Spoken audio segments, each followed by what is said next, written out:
아이가 생겨서 아이를 딱 낳게 됐어. 아니면 내가 이제 내 배로 낳지는 않았지만 아이를 키우게 됐어. 자, 그렇게 되었을 때 이 사회적으로 이 주변 사람들 시선에 또는 본인 스스로 딱 엄마로서 난 이런 역할을 해야 해 라고 느끼는 것들이 있습니다. 첫 번째, 건강하고 완벽한 신체를 만들어 줄 것. 엄마가 아이를 10달 동안 뱃속에 품고 아이를 이제 낳잖아요. 출산을 하잖아요.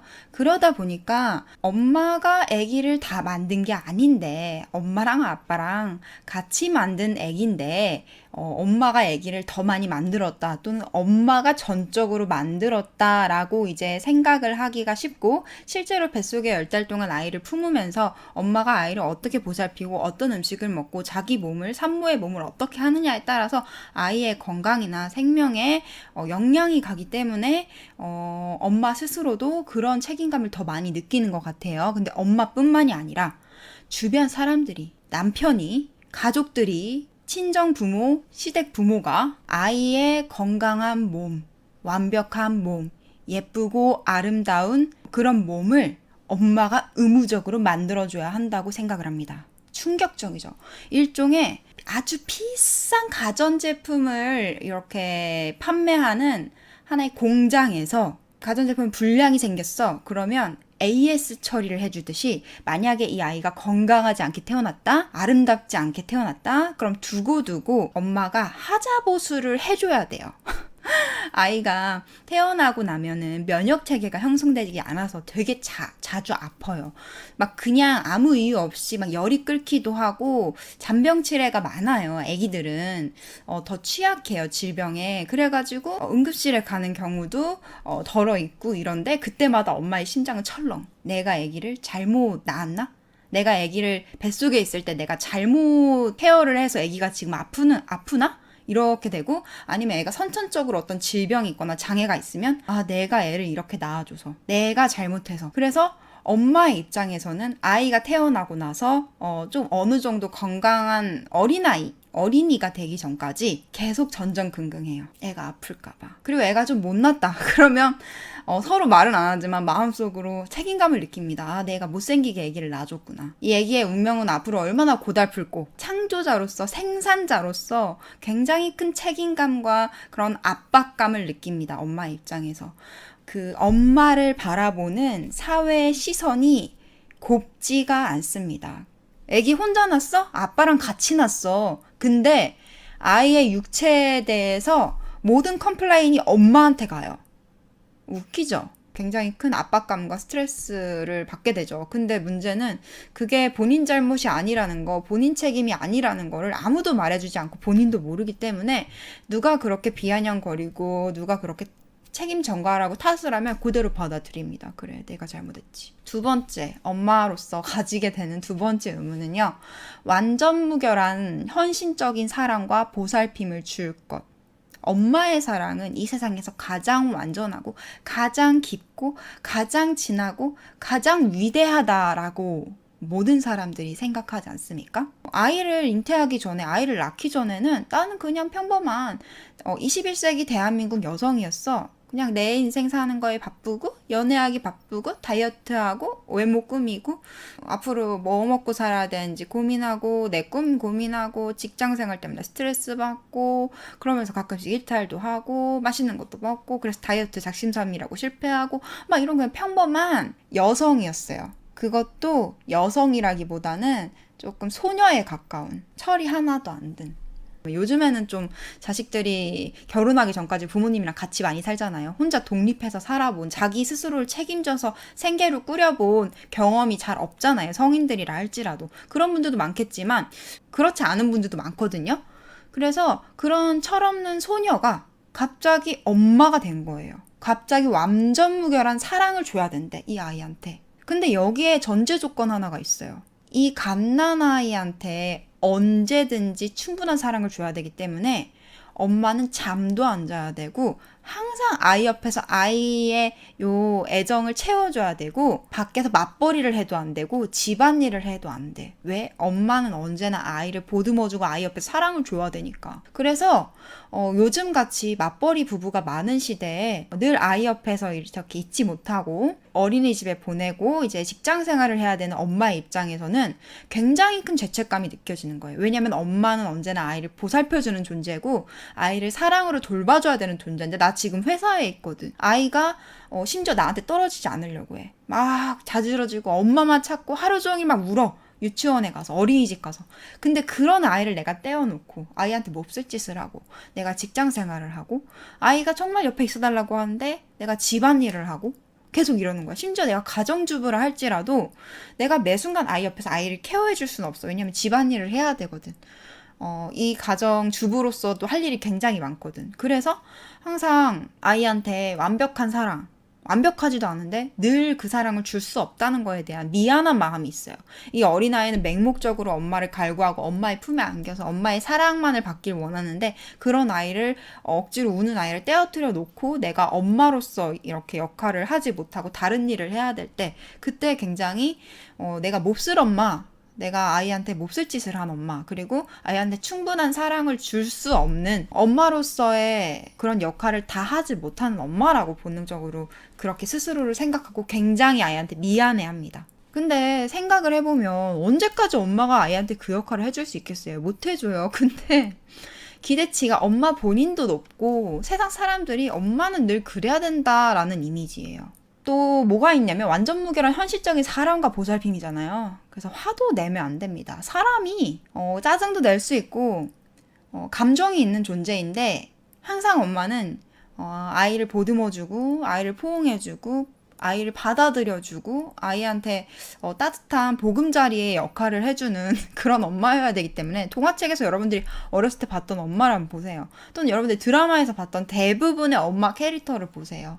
늘 한결같이 이렇게 자녀를 보듬어 줘야 되기 때문에 자녀 앞에서는 감정적이어서도 안 되고 감정적으로 미성숙해서도 안 되고, 특히 부정적인 감정, 분노나 화나 뭐 무기력이나 짜증이나 뭐 이런 것들을 느끼거나 표출해서도 안 된다. 아이가 폐악질을 부리고 아이가 막 정말 철석선이 없이 굴어도 항상 엄마는 지혜롭고 현명하게 아이를 보듬어주고 사랑으로 이렇게 케어를 해줘야 된다고 하는데, 그러면 직장 생활도 하고 집안일도 하고 천둥벌거숭이 이 제대로 인성 교육이 되지 않은 원초적인 본능뿐인 아이들을 어떻게 화를 내지 않고 통제를 하냐 이 말이지. 부모 교육도 받지 않은 사람이 늘 한다 할지라도 어떻게 모든 순간 인내심을 발휘해서 그 역할을 할 수 있느냐 말이지. 근데 해야 돼요. 왜? 이게 사회에서 요구하는, 사회에서 기대하는 엄마의 역할이니까. 늘 따뜻하고 포근하게 아이를 품어주고 늘 그 자리에서 아이를 지켜주는, 보살펴주는 사람이 엄마라고 생각하니까. 그래서 그런 역할을 하지 못한 자신에 대해서 굉장히 난 엄마 자격이 부족하지 않나 이러면서 자책을 하는 그런 경향이 두드러진다라고 볼 수 있고요. 세 번째로 또 엄마가 됐을 때 주어지는 임무, 세 번째는요. 자녀의 교육은 엄마의 역할이라고 생각합니다. 그래서 교육자로서도 완벽해야 된다고 이렇게 생각을 하세요. 왜냐면 참 신기한 게, 아이를 낳고 키울 때 이 자녀의 인성교육, 자녀의 학습적인 그런 교육은, 학문적인 교육은 학교에서 시켜주고 학원에서 시켜주는데, 자녀의 인성교육은 다 엄마가 해야 된다고 생각을 하고 있어요. 이게 조금 고전적인 성 역할에 의해서 남자가 바깥일을 하고 여자가 살림을 돌보면서 아이를 보살핀다, 여기에서부터 시작을 해서 아직까지도 이제 맞벌이 부부가 많은 시점에서, 그리고 이제 부부가 요즘 젊은 부부들은 결혼을 할 때도 누가 막 더 이런 거를 뭐 가장의 역할을 딱히 막 한다기보다는 서로 공동 분담을 하는 경우도 많은데, 아직까지도 자녀의 교육은 엄마 담당이라고 생각하는 사람들이 굉장히 많아요. 그래서 여러분들이 어렸을 때 이런 점 많으셨을 거예요. 내가 뭔가 잘못을 했어. 그러면 아빠가 엄마한테 화를 내. 애 교육을 어떻게 시킨 거야? 이렇게 하면서 밖에서 애기가 이상한 짓을 하고 다녀, 막 민폐짓을 끼치고 다녀. 그러면 대체 애 엄마가 교육을 어떻게 시킨 거야? 아빠랑 엄마랑 같이 있는데 애 엄마한테 먼저 책임을 묻게 된다는 거예요. 심지어 같은 보호자이자 부모인 남자가 아이가 잘못을 했을 때 이 아이를 공동 육아를 하고 어떤 면에서는 남자가 어떤 면에서는 여자가 분담을 해서 이렇게 해야 되는데 거기서 티가 나죠. 대부분 여자한테 독방 육아를 시켰다는 게 티가 나요. 독방 육아라는 단어를 어떤 남자분들은 싫어하실 거예요. 근데 그렇지 않고서 왜 아이가 이상한 행동, 나쁜 행동, 옳지 못한 행동을 했을 때 왜 남자는 여자한테, 왜 아빠는 엄마한테 화를 낼까요? 아이의 행동에 책임 전가를 하면서. 아이가 어려서 철딱서니가 없어서 교육이 덜 돼서 아직 본능에 더 충실해서 이상한 행동을 하는 건 어떻게 보면 이상하지 않은 일이에요. 어떻게 보면 자연스러운 일이에요. 그러니까 아이인데 그 아이의 행동이 완벽하게 통제가 되어야 합니다. 엄마의 손길에 의해서. 그게 말이 됩니까? 무슨 가축도 아니고 얘를 다 100% 어떻게 통제해요? 특히나 얘가 얌전치 않은 애라면, 특히 남자애들이라면 에너지가 더 넘치고 더 자유분방하고 더 통제 밖으로 벗어나려고 하는데 다 통제할 수가 없습니다. 근데 문제가 생기면 다 누구 탓? 엄마 탓. 왜? 자녀교육은 전적으로 엄마의 역할이라고 생각하고 있기 때문에. 그래서 아이가 잘못해도 엄마 탓이고, 애가 잘못 커도 엄마 탓이고, 애가 버르장머리가 없어도 엄마 탓이고, 그게 100%라고 생각하는 분들도 계시겠고, 아니면 100%까지는 아니라고 할지라도 어쨌든 상당수는 엄마 탓이다라고 생각하는 분들이 굉장히 많아요. 이 생각에 다들 의문을 던져보잖아요. 의문을 던지면 좀 뭔가 이상하거든요. 왜 엄마 탓이지? 아빠랑 엄마랑 같이 만들었고. 원래 부모의 역할이랑 각자 이제 엄마의 역할, 아빠의 역할이 다른 것 뿐이지 각자 역할을 해내야 되는 건데 왜 모든 역할이 엄마한테로 쏠렸지? 그래서 이제 그런 의무감을 느끼고 있고요. 그 다음에 네 번째로 평생 동안 자녀의 인생을 책임지고 보살펴야 될 의무를 가지게 됩니다. 한 번 엄마는 영원한 엄마. 아이가 40이 되든 50이 되든 영원히 내 눈에는 어린아이. 이 좋게 표현한 거고요. 한마디로 말해서 자식이 평생 행복하게 잘 살아야지. 만약에 그 사이에 뭔가 문제가 생기면 자, 엄마 출동이에요. 그래서 이제 여러분들의 이제 엄마가 만약에 이제 여러분들이 자라는 과정에서 굉장히 여러분들을 통제를 많이 하려고 하고 여러분들한테 안정적인 직업을 가져라. 그거는 그 길을 가지 마라. 그 직업을 하지 마라.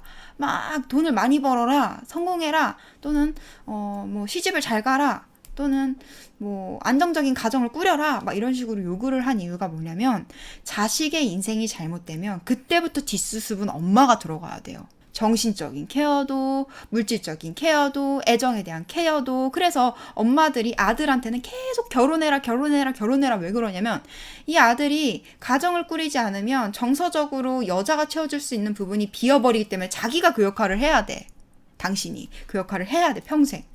그리고 이 자식이 여자라면 또 이 여자로서 남자한테 보조받지 못하는 부분들을 남편이 채워주거나 본인이 채워줘야 되고 심지어 이 아직까지 이제 부모님 세대에서는 여자는 경제적으로 혼자 자립하기 힘들고 이 거친 세상에서 가정을 꾸려서 남자의 보호를 받지 못하면 살아가기 힘들다라고 생각을 하시기 때문에 이 여자 자식의 삶을 아직 내가 완벽하게 엔딩을 내지 못했다. 그래서 아직 내가 책임감을 가지고 있어서 책임감을 느끼고 있어서 엄마 역할을 계속 해야 된다. 이 아이가 가정을 꾸릴 때까지. 그리고 이 아이가 사회에 나가서 돈을 제대로 버는지 이 사람들과 관계를 제대로 맺는지 아니면 가정을 잘 꾸리는지 그래서 자기의 빈 부분을 다른 배우자로 채우는지 그런 것들을 자꾸 감시를 하고 재촉을 하는 이유가 그것들이 제대로 안 됐을 때 평생 AS를 해줘야 되기 때문에 평생 엄마 역할을 해줘야 되기 때문에 근데 이제 가정을 꾸려서 이제 졸업을 시켜버렸어. 이제 부모님 입장에서 자식이 이제 완벽하게 컸다라는 거는 가정을 꾸려서 나가는 거예요. 근데 그걸 못했어. 그럼 난 계속 엄마 역할을 해야 돼. 헌신적인 엄마 역할을. 너무 버거운 거예요. 근데 그런 말 하면 안 돼. 밖에다가. 너 제발 시집 좀 가. 장가 좀 가. 그래서 나 좀 속 좀 편안하게 해줘. 이 말 못해요. 왜? 엄마는 그런 역할 아니라고 배웠거든. 엄마는 헌신을 매우 달갑게 해야 되는 자발적으로 달갑게 아깝지 않게 이렇게 사랑을 무한대로 줘야 되는 사람인데 그런 얘기 하면 안 되잖아. 그러니까 은근슬쩍 대놓고 하지만 나 때문에 너를 이렇게 한다라는 티는 전혀 안 내고 너를 위해서 뭐 어떻게 보면 맞는 말이에요. 자식을 위해서 해피엔딩을 맞이하면 나는 자유의 몸이 되니까.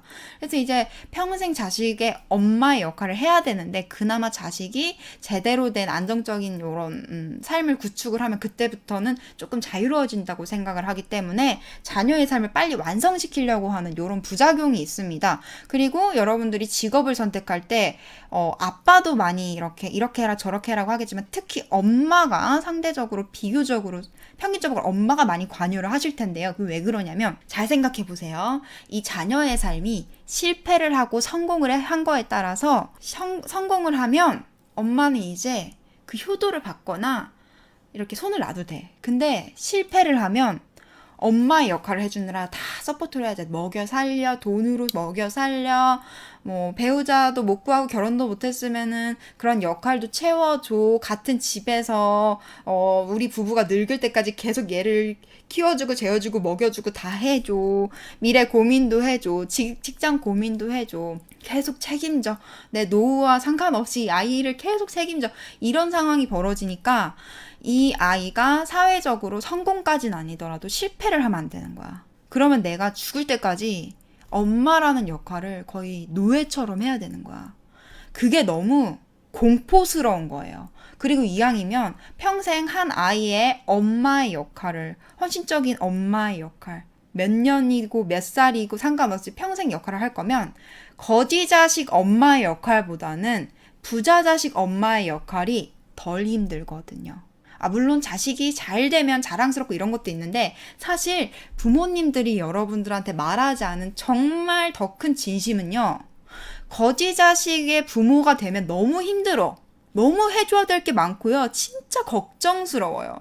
얘가 5살, 6살 때, 또는 10대 때 돈 많이 들고 힘든 거, 그거는 뭐 다들 그렇다 치는데, 20대, 30대 넘어서까지 내가 그 역할 해줘야 되냐 이거야. 20년도 얼마나 힘들어. 20년간 노예 생활한 거나 마찬가지예요. 싫다, 힘들다, 짜증난다 소리도 못하고 화도 못 내고 그러면 안 되니까.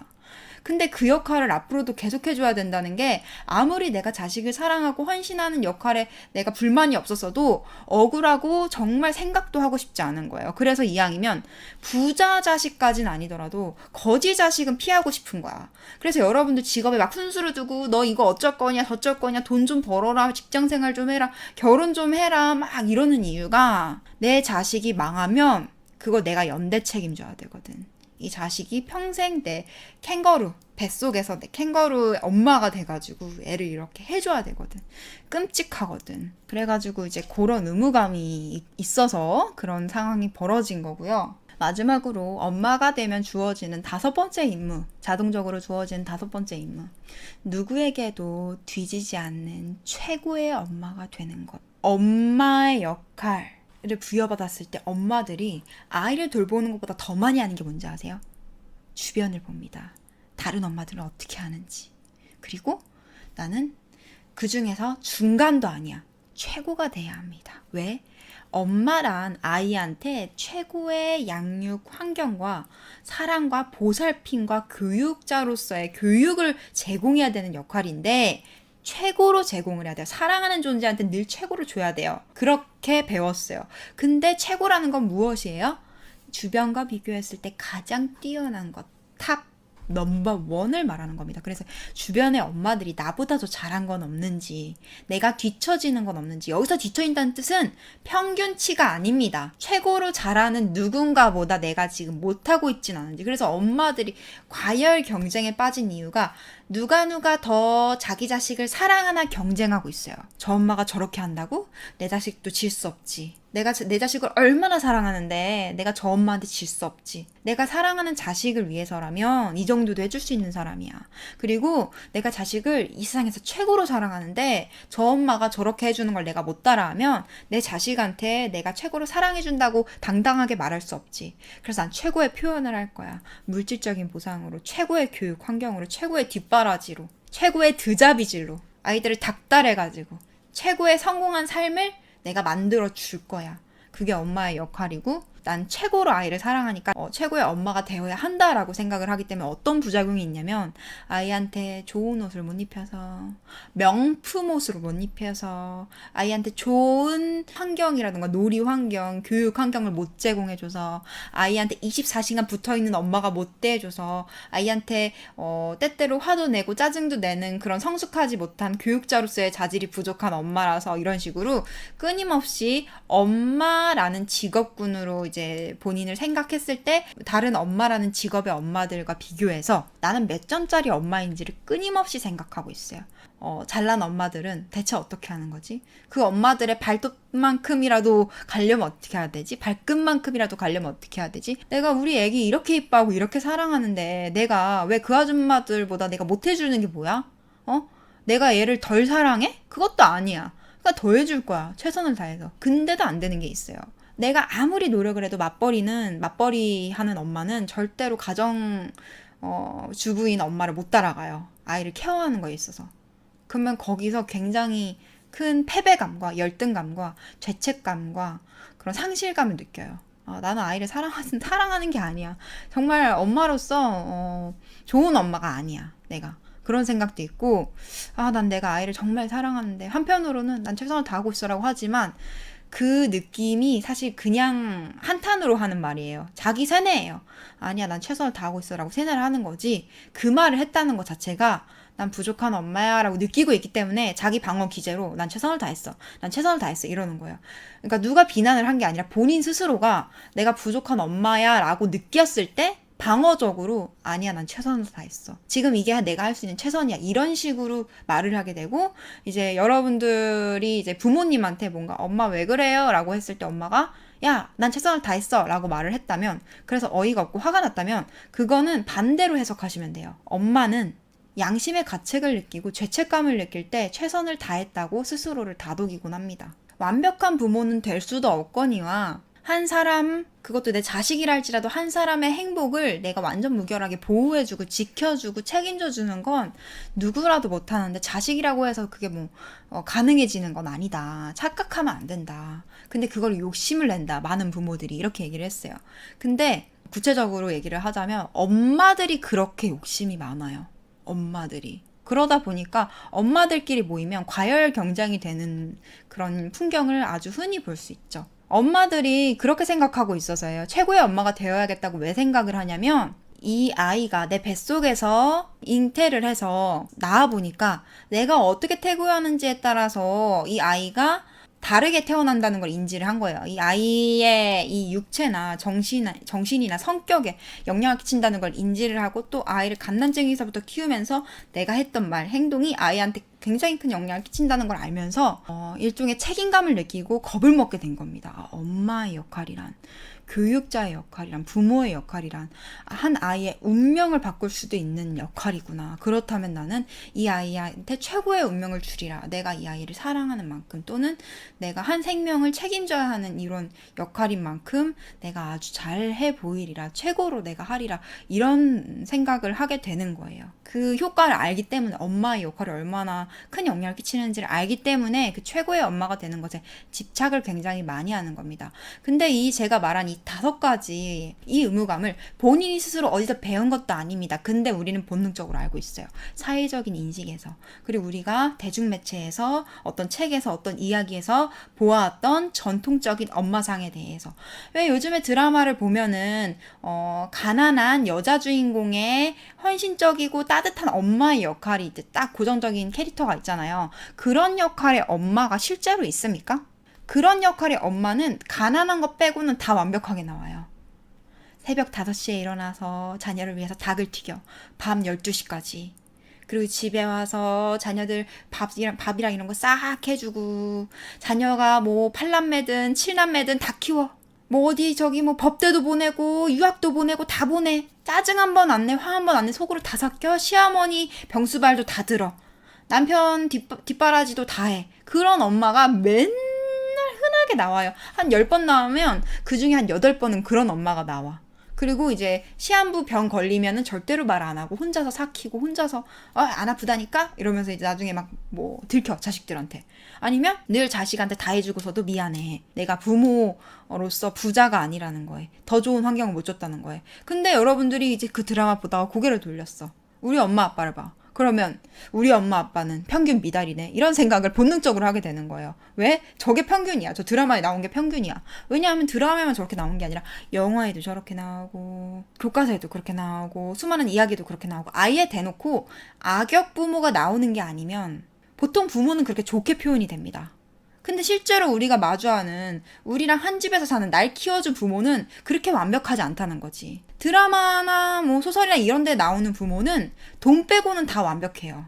완벽하다기보다는 완벽한 이 사회의 이상을 채워준 부모라는 거지.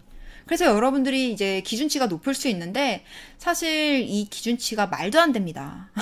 이거는 지금까지 소녀로, 철딱선이 없는 소녀로 살면서 엄마 집에서 얹혀 살면서 방 청소도 제대로 못하고 엄마 요리만, 엄마가 해준 게 역시 최고 맛있어. 이러고 살던 철딱선이 없는 몸만큰 소녀가 갑자기 무슨 신화적인, 절대적인 무슨 뭐 어머니로서 아이한테 무한한 사랑과 뭐 인간이지만 잠도 안 자고 무한하게 아이를 보살펴주고 인간이지만 돈도 벌어야 되지만 회사도 안 나가고 집안일도 안 하고 늘 아이를 보살펴줘야 되고 근데 돈도 많아야 되고 최고의 교육 환경까지 줘야 되며 아이의 그냥 직업을 엄마라고 해도 어려운 역할을 겸직을 하는데 가정주부 역할도 하고 배우자 역할도 하고 직장 생활도 하고 집안일도 하고 애기도 키워야 되는데 마치 일평생을 엄마의 역할만 훈련받아가지고 해도 소화해내기 어려운 그런 역할을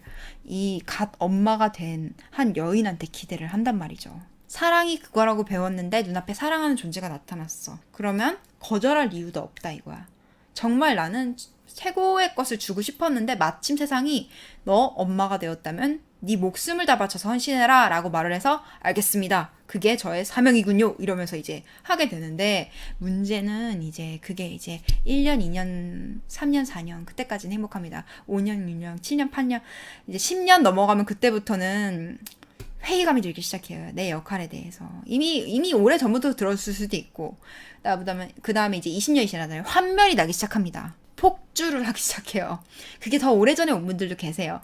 그래서 이제 이 엄마들도 좀 다양한 타입이 있어요. 꼭 엄마들이 다 헌신적이지는 않고 이 전통적인 이 엄마의 역할과 의무를 어떻게 대하느냐에 따라서 엄마의 유형이 좀 나뉩니다. 첫 번째 유형은요. 엄마들의 유형에 대해서 얘기를 하자면 첫 번째는 수능형 엄마로서의 의무와 역할을 순응하는 유형.